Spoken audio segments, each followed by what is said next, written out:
रहमान रहीम novel तिलिस्म इश्क writer Anabia Shah episode number 11। हिफ्ज़ा ने एक निगाह उठाकर बर्क की जानिब देखा जो लैपटॉप पर काम करने में मगन था। इस बात के बाद बर्क ने कुछ बात नहीं की थी। वो चाहता था कि वो हिफ्ज़ा को थोड़ा ब्रेक दे दें।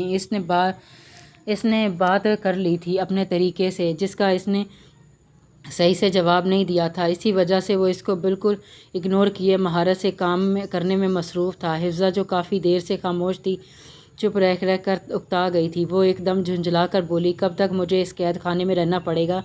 इसकी आवाज़ बर्क के कानों में पड़ी, लेकिन इसने मुकम्मल इग्नोर किया था। बिल्कुल ऐसे कर दिया कि कमरे में इसके अलावा कोई मौजूद ही नहीं हो। पता नहीं कब मैं इस कैद से आज़ाद होंगी और जान छूटेगी। मेरी ज़िंदगी ख़राब कर दी मेरी। और एक बार फिर इसको लड़ने के लिए उकसाने लगी थी, लेकिन नो रिस्पॉन्स। मुकाबिल ने भी जैसे लब सी लिए थे। इस बार इसकी तेवरी चढ़ी और वो बेड से उठकर इसके मुकाबिल आई थी और घूर कर इसको देखा तो ओ हेलो मिस्टर चूमू, मैं तुमसे बात कर रही हूँ। इसने सब कुछ भुलाए कमर पर हाथ रखकर तैश से कहा था। बर्क ने जब्त से जबड़े बीचे, अलबत्ता जवाब अभी भी नहीं दिया था। मैं तुम्हारे साथ किससे सूरत नहीं रहना है, ये बात अपने दिमाग में बिठा लो। और वो जो मैं थोड़ा इमोशनल हो गई थी ना और गुस्से में आकर हाँ कर दी थी, लेकिन मुझे अब थोड़ा समझ आ रहा है कि अगर मैं तुमसे शादी ना करती बल्कि मैं तुम्हें जवाब करके तुम्हारे पैसे तुम्हारे मुंह पर मार देती तो ज़्यादा अच्छा था रहता। ये बहुत गलत फ़ैसला कर लिया मैंने, वो जल्दीबाजी में थी। इस बार बर्क ने सर उठाकर इसकी जानिब देखा था। पता भी है कितना कर्जा है मुझ पर तुम्हारे बाप का? वो तमीज़ से वो उंगली उठाकर बोली। वो फ़ौरन बोली, मैंने बदतमीज़ी करी कब है मिसेस बर्क? बकवास बंद करो, अब बकवास नहीं करो, समझ आई है? अच्छा वैसे कितना कर्जा है अब्बा का तुम पर? वो सोच समझ रही थी, जितना सोच रही थी ना, अगर इतना था तो वो इतनी आसानी से उतार देती। लेकिन फिर भी एक बार कन्फर्म करके पूछा, यही कोई 40 लाख? अच्छा सही है क्या? वो एकदम शौक से चीखी थी। पहले तो आराम से अच्छा बोल दिया, लेकिन समझ आने पर एकदम शौक से चीखी, बोलो बकवास नहीं करो, सुबह सही सही बताओ। वो रोब से बोली थी, मैंने कब करी बकवास? मैंने तो तुम्हें रकम बताई है जो तुम्हारे फादर ने देनी है। अगर नहीं आता यकीन तो कॉल करके पूछ लो इनसे। क्या मैं झूठ बोल रहा हूँ? ये सच है बर्क शाह। ज़्यादा होशियार बनने की ज़रूरत नहीं है। इतने पैसे कैसे हो सकते हैं? तुम झूठ बोलकर पैसे बटोरना चाहते हो। मुझे झूठ बोलना अच्छा नहीं लगता है, ना मैं झूठ बोलता हूँ। 10 लाख तुम्हारे बाबा ने पहले लिए थे तुम्हारी माँ के इलाज के लिए, अगर याद हो तो।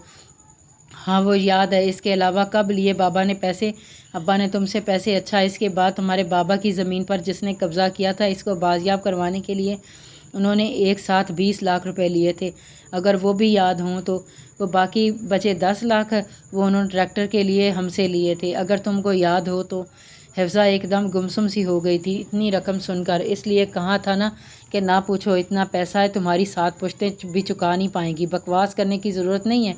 वो एक बार फिर अपनी फॉर्म में आते हुए गुस्से से नाक के नथिए फुलाकर बोली थी, अच्छा जी, और वो जो तुम कब से मेरे पहले वहाँ बैठकर और अब मेरे सर पर खड़ी होकर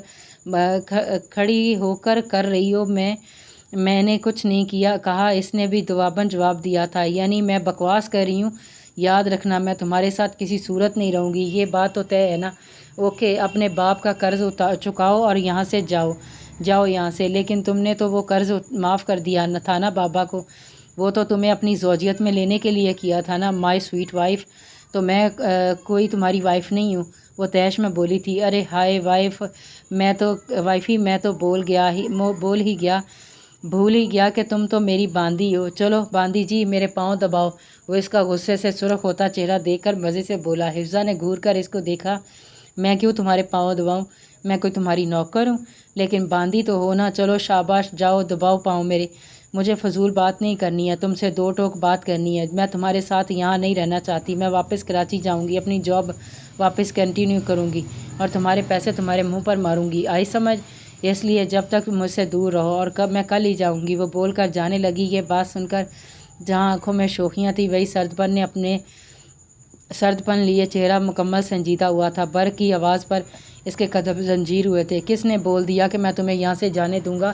बीवी हो, ये बांदी हो, कुछ भी हो, जब तक मेरा पैसा तुम यहाँ रह कर नहीं दोगी तब तक तुम यहाँ से नहीं जा सकती। यानी वो जो दोपहर में बोल रहे थे कि मोहब्बत है, वो क्या था, मजाक था। तुम्हारा बाप मेरे पैसे दे नहीं रहा था, तो इस वजह से मेरे पास तुम्हारा कोई तुम्हारे अलावा कोई ऑप्शन नहीं बचा था, इसलिए तुमसे शादी करनी पड़ी।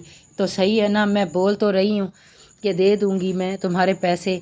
पता है ना, तुम जैसे जागीरदार लोग ऐसे ही होते हो, तुम जैसों के को सिवाय पैसे के अलावा कुछ नहीं दिखता है। बिल्कुल ठीक कहा तुमने, लेकिन अगर यहाँ से जाना है तो पहले पैसे फिर मेरे पैसे दो, और इसके बाद वो यहाँ से घर चली जाना। वो एकदम गुस्से से भड़की थी। ये क्या बात हुई, मैं यहाँ रहकर तुम्हारे पैसे कैसे दूँगी, ये बताना पसंद करेंगे? देखो, मैं तुम्हें अपने से दूर नहीं कर सकता हूँ और अपने पैसे भी नहीं छोड़ सकता हूँ, इसलिए एक ऑफ़र है तुम्हारे लिए, मेरी असिस्टेंट बन जाओ, मेरे ऑफिस में कमाओ और पैसे उतारो और जाओ। ये ऑफ़र सुबह तक महदूद है तुम्हारे लिए, इसके लिए बाद तुमको मेरे लिए ही महदूद रहना पड़ेगा, ठीक है डार्लिंग? वो बोलकर वापस अपने काम में लग गया। हिफ्ज़ा ने एक नज़र इसको देखा और पैर पटक कर वापस सोफ़े की जानिब बढ़ गई थी। नूरे, नाश्ते में क्या है? आर्यन कुर्सी खींचते हुए साथ बैठते हुए बोला था। रेड फ्रॉक, रेड ही लिपस्टिक, बाल एक कैचर में कैद थे। एक नज़र अपने बराबर में बैठे अपने भाई को देखा और वापस नज़र अंदाज करके नाश्ता करने लगी थी। नूरे, देना यार नाश्ता, भूख लग रही है। अम्मा को बोला है ना, वो सो रही हैं अभी। वो लोग किचन वाली डाइनिंग टेबल पर बैठे थे। मेरा दिमाग खाने की कोई ज़रूरत नहीं है, आई समझ? किसी को मुलाजमा बोला, बोल दो मैं अभी नाश्ता कर रही हूँ और मैं कोई मुलाजमा नहीं हूँ जो मैं तुम्हें नाश्ता दूँ। सहर भी तो देती है ना अपने भाइयों को। आर्यन इसको देखते हुए बोला था। इसकी औकात देखी है, मैं कहाँ और वो कहाँ? तुम मुझे इससे मिला रहे हो? नहीं यार, तू मेरी बहन है, तुझे मैं कैसे इस दब्बू लड़की से मिला सकता हूँ? प्लीज़ नाश्ता देना यार। आरी, किसी मुलाजमा को बोल देना प्लीज़ यार, कोई मासी देख नहीं रही है ना, तुम ही दे दो ना प्लीज़। वो मिन्नत करते हुए बोला था। दिमाग अभी वो अपना जुमला मुकम्मल करती किचन में दाखिल होती नज़र सर पर गई थी, जिसकी आंखें लाल सुर्ख हो रही थीं। चेहरे पर अभी भी उंगलियों का निशान था। वो ब्लैक कमीज शलवार और सर पर दुपट्टा जमाए निगाहें नीचे करे किचन शेल्फ की जानिब बढ़ी थी। दोनों ने एक नज़र इसको देखा था। सहर, मुझे भी नाश्ता दे दो। जी लाला, वो धीमी आवाज़ में बोली। मुस्तफ़ा वजदान और बर्क का नाश्ता तैयार करने लगी। वैसे सहर, एक बात पूछूं, क्या रात को रोई थी? इसने तुम्हें रोते हुए मुस्तजाब लाला के कमरे से निकलते देखा था और तुम्हारा हाथ भी गाल पर था। क्या मारा था उन्होंने तुम्हें? नूरे मज़े लेते हुए बोली थी। नहीं, यक लफ्ज़ी जवाब था। आर्यन ने इसको आंखों से खामोश रहने का कहा था और खुद बोला, लेकिन लग तो रहा है कि जैसे किसी ने तुम्हारे मुंह पर थप्पड़ मारा हो। सहर ने बेसाख्ता सामने बैठे इन दोनों भाइयों को देखा था। हाँ ना आर्यन, लगता क्या है? मारा है, और पता है मुझे तो लगता है ये रात को मुस्तजाब से पिटी है। बोल कर दोनों ने एक दूसरे के हाथ पर ताली मारी थी और वापस निगाहें नीची करके नाश्ता करने लगे थे। वैसे बड़ा अफसोस हुआ जानकर कि बड़ी ममानी के साथ साथ तुम भी अब अपने शौहर से भी मार खाने लगी। ये बात नूरे ने इसके चेहरे को देखकर बोली थी। सहर की आंखों में आंसू आ गए थे।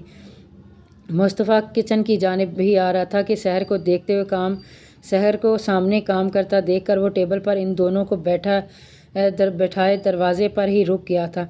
वैसे नूरे मुस्तजाब भी कब तक मुंह से बात करता? इस जड़ी बूटी के दिमाग में कुछ आता ही नहीं होगा, इसलिए तो अब हाथ का इस्तेमाल शुरू कर दिया। बोलकर एक बार फिर इन दोनों ने कहका लगाया। और तुम दोनों को क्या लगता है ये बात मजाक की है और मज़े की बात है? मुस्तफ़ा किचन में दाखिल होते हुए बोला था। सहर ने मुस्तफ़ा को देखा और एक सुकून की सांस खारिज की। आर्यन नूरे ने इसको सामने देखा तो एकदम सांप सूंघ गया था। अगर मुस्तजाब ने सर पर हाथ उठाया भी है तो ये इनका पर्सनल मैटर है, तुम दोनों का कोई हक़ नहीं बनता है कि बोलने का। लेकिन अब तुम दोनों बोले ही हो तो मुझे ज़रा ये बताओ, बल्कि सोचो। वो बोलते हुए इनके सामने वाली कुर्सी पर बैठा था। नूरे की शादी वजदान से हुई है और इसने कभी गुस्से में हाथ उठा दिया? वैसे मुझे तो लगता है ऐसा होगा ज़रूर। तो क्या तुम आर्यन ऐसे बोलोगे कि जड़ी बूटी ही है? कब तक मुंह से बोलता, अच्छा है कि हाथ का इस्तेमाल शुरू कर दे। लाला, ये क्या बात कह रहे हैं आप? आर्यन एकदम तैश से बोला था। यही तो बोला है جو تم دونوں ابھی یہاں بیٹھ کر سحر کو بول رہے تھے۔ آریان شاہ، جب تمہاری بہن پر بات آئی تو یہ کیا بات ہوئی؟ اس لیے اپنی زبان کو سنبھال کر بات کرو۔ تم آئی سمجھ یہ نہ ہو کہ میرا ہاتھ کا استعمال تم پر شروع ہو جائے۔ دادا نے کیا کہا تھا کہ تم کو؟ وہ ایک دم غصے سے بڑک کر رات کو میرے ساتھ جانا ہے تم نے؟ گاڑی تیار کریں۔ جی لالا، ناشتہ کر کے تیار کرتا ہوں۔ وہ آنکھیں نیچی کر کے ضبط سے بولا تھا۔ جی نہیں، ناشتے کے بعد نہیں، ابھی اٹھو فوراً اور جاؤ گاڑی تیار کرو۔ آریان نے ایک نظر سحر پر پھر مصطفیٰ پر ڈال کر غصے سے کچن سے چلا گیا تھا۔ نورے، اب آپ اس کی توپوں کا رخ کی اس کی طرف جانب ہوا تھا۔ میں جا رہی ہوں۔ سوری سحر۔ مصطفیٰ کچھ بولتا اس سے پہلے ہی وہ گھبراتی ہوئی اٹھ کھڑی ہوئی تھی، ہڑبڑاتی ہوئی کچن سے نکلی تھی۔ مصطفیٰ نے ایک نظر سحر کو دیکھا جو مسکرا رہی تھی۔ کتنی بار سمجھایا میں نے کہ تم کو اپنے حق میں بولنا سیکھو؟ کب تک میں تمہارے ڈیفینڈ میں بولوں گا؟ وہ خفگی سے بولا تھا۔ جب تک میں بڑی نہیں ہو جاتی۔ وہ بول کر اس کے برابر میں بیٹھی۔ اچھا تو میری گڑیا کب بڑی ہوگی؟ جب میرے لالا مجھے بڑا ہونے دیں گے، وہ لاڈ سے بولی تھی۔ بڑی ہو جاؤ، میں چاہتا ہوں تم اپنے حق میں بولنا سیکھو۔ ہر حال میں تمہیں نہیں پتہ کل کوئی میں نہ ہوں تو پھر کیا کرو گی؟ وہ ناشتہ سٹارٹ کرتا ہوا بے دھیانی میں بولی تھی۔ لالا پلیز، یہ بات آج کر دی ہے آپ نے، آئندہ میرے سامنے نہیں بولیے گا۔ میں آپ کو بتا رہی ہوں میں آپ سے بات نہیں کروں گی۔ اچھا، رونے کی ٹنکی اب نہیں بولوں گا، سوری، لیکن اب اپنے حق میں بولنا سیکھو۔ میں نہیں چاہتا کوئی بھی میری بہن کو کچھ بھی بولے، اور ہاں، جب تک مستجاب تم سے معافی نہ مانگے معاف نہیں کرنا۔ اس کی تو ایسی کی تیسی جو حرکت اس نے کری تھی نا رات کو، اس کو وہ مسعود سمیت لوٹا دیا تھا میں نے۔ مطلب لالا، وہ چنبے سے بولے، جس طریقے سے اس نے تمہیں تھپڑ مارا تھا اسی طریقے سے میں نے بھی لگا دیا ہے، لیکن جب تک وہ معافی نہیں مانگتا معاف کرنے کی قطعی کوئی ضرورت نہیں ہے۔ وہ بول کر کھڑا ہوا تھا، اور سر پر ہاتھ رکھ کر اپنا خیال رکھنا اور اپنے حق میں بولنا، کوئی کچھ بھی کہے کوئی ضرورت نہیں ہے خاموش رہنے کی۔ مجھے پرانی سحر نہیں چاہیے، ایک ایسی سحر چاہیے جو لوگوں کا منہ توڑ جواب دے اور کسی کو نہ بخشے، سامنے پھر مستجاب ہو یا پھر آریان ہو۔ نورے سحر نے ایک سر جھٹک ثابت میں ہلایا تھا۔ وہ جھکا اور اس کے سر پر اپنے لب رکھے۔ خیال رکھنا اپنا، بہت سارا۔ سحر کو تھوڑا عجیب لگا تھا، دل بہت تیزی سے اس کی جانب سے دھڑکا تھا اور پریشان بھی ہوا تھا، لیکن وہ کچھ بولتی اس سے پہلے وہ بڑے بڑے قدم لیتا باہر کی جانب بڑھا تھا۔ گاڑی میں مکمل خاموشی تھی۔ مصطفیٰ ڈرائیونگ سیٹ پر بیٹھا تھا، آریان خاموشی سے پیسنجر سیٹ پر بیٹھا تھا۔ گاڑی گاؤں کی سڑک پر چل رہی تھی۔ مصطفیٰ نے ایک نظر خاموش آریان کو دیکھا اور گلا کھنگار کر بولا، آریان کچھ کھائے گا؟ اس نے نرم سے لہجے میں پوچھا۔ نہیں لالا، بھوک نہیں لگ رہی ہے اب، اس نے رسانیہ سے انکار کیا۔ اچھا، لیکن کچن میں تو بہت لگ رہی تھی اور اب بالکل بھی نہیں لگ رہی، اسٹرینج۔ ہاں، اس وقت لگ رہی تھی لیکن اب نہیں لگ رہی ہے۔ مصطفیٰ نے ایک نظر اسے دیکھا اور سمجھانے والے انداز میں بولا، دیکھ آریان، تو چھوٹا ہے مجھ سے، اگر ڈانٹ بھی دیا تو تیرا بڑا بھائی ہوں، اس حیثیت سے ڈانٹا ہے کہ تو غلط بولے گا تو تجھے روکنا میرا فرض ہے، ہمیں بہت عزیز ہے تو، اگر غلط بات پر غلط راستے پر چلے گا تو تم کو سمجھانا میرا کام ہے، میں بھائی ہوں تیرا۔ سوری لالا، مجھے ایسی باتیں نہیں بولنی چاہیے تھی، سحر کو میں بہت شرمندہ ہوں، میں گھر جا کر اس سے معافی مانگ لوں گا، آپ پریشان نہیں ہوں۔ میں امید کرتا ہوں ایسا ہی ہوگا، وہ موڑ کاٹتے ہوئے بولا تھا۔ میں نے تم سے کہا تھا نا کہ تم مستجاب کو زمین کے پیپر دے دینا، کیا دیے تم نے؟ جی لالا، وہ ابھی تک کچھ آگے بولتا کہ پیچھے سے ایک دم اس کی گاڑی کو ہٹ ہوئی تھی۔ کون ہے؟ مصطفیٰ نے ایک دم مرر شیشے سے دیکھتے ہوئے گاڑی غصے سے دونوں گاڑیاں کہا، یہ دونوں گاڑیاں ایک ساتھ رکی تھی، پیچھے اور آگے والی مصطفیٰ باہر نکلا تو سامنے سے ہی اشر بیگ بھی باہر نکلا تھا۔ دونوں نے ایک دوسرے کو دیکھ کر ہنگار بھرا اور اس کی گاڑی ایسے موڑ پر ٹکرائی تھی جہاں کافی سارے ڈبے اور دکانیں وغیرہ تھیں، سب ان کی طرف ہی آئے تھے۔ مصطفیٰ نے اپنی گاڑی کی حالت دیکھی جو پیچھے سے بہت بری طرح سے ہٹ ہوئی تھی اور حالت بھی کافی خراب ہو گئی تھی۔ یہ کیا ہے اشر بیگ؟ مصطفیٰ نے ماتھے پر بل ڈالے کہا تھا۔ اشر کے گارڈ آگے پیچھے ہو گئے تھے۔ میری کوئی غلطی نہیں ہے، پہلے میں نے موڑ کاٹنا تھا لیکن تم ہی اپنی اس کھٹارا کو لے کر پہلے گھس گئے۔ وہ مذاق اڑاتے ہوئے بولا، اپنی بکواس بند کرو اور گاڑی ہٹاؤ، مجھے تم سے کوئی بات نہیں کرنی۔ اس کی گاڑی اس طرح سے بیچ میں اڑ گئی تھی کہ وہ گاڑی پیچھے نہیں لیتا تھا۔ تو گاڑی آگے نہیں بڑھ سکتی تھی۔ جا نہیں کرتا، جو کرنا ہے کر لے، وہ اس کو غصہ دلانے والے انداز میں بولا۔ اشر بیگ اپنی گاڑی پیچھے لو، یہ نہ ہو تمہاری گاڑی کا بھی یہی حشر نشر کر دوں۔ پیچھے لو اپنی گاڑی۔ وہ ایک دم گاڑی پر ہاتھ مارتے ہوئے بولا۔ جا نہیں کرتا، جو کرنا ہے کر لے۔ وہ بضد تھا۔ تم کو سمجھ کیوں نہیں آ رہا ہے؟ گاڑی پیچھے کرو اپنی۔ مصطفیٰ اس کی ہڈ حرامی پر جھنجھلا کر بولا تھا۔ تم لوگ ایک چور ہو، ہماری زمینوں پر قبضہ کر کے بیٹھے ہو، اور سردار خاندان سے تو ہو، تو اس کا مطلب ہے ہم پر رعب جماؤ گے۔ روڈ کیا تمہارے باپ کا ہے؟ نہیں ہٹاتا، جا جو کرنا ہے کر لے۔ مصطفیٰ کی اس بات پر تیوری چڑھی اور اس نے ایک دم اس کا گریبان پکڑا۔ سمجھ نہیں آ رہا تھا کہ تیرے کو گاڑی ہٹا، سالے مرنے والا کام کیوں کر رہا ہے؟ اوئے